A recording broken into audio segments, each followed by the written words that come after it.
अभी तो ये पैदा भी नहीं हुआ और हम जाग रहे हैं। पता नहीं बाद में क्या होगा। बस उसकी हेल्थ अच्छी होनी चाहिए और कुछ जरूरी नहीं। उसके लिए मैं अपनी नींदें कुर्बान करने को तैयार हूं।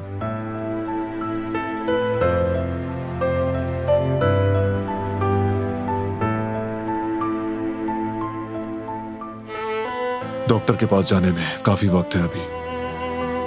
नहीं नींद आ रही है, ना ही ये वक्त गुजर रहा है। तुम ठीक हो? क्या हुआ? ठीक हूँ, ठीक हूँ।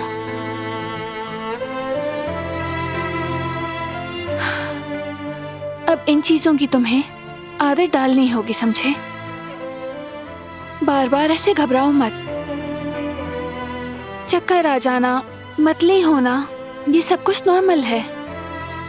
प्रेगनेंसी में होता है, हार्मोन्स डिस्टर्ब हो जाते हैं। हाँ तुम ठीक कह रही हो, लेकिन तुमने फिर भी अपना ख्याल रखना है और बात को मानना है, समझ गई?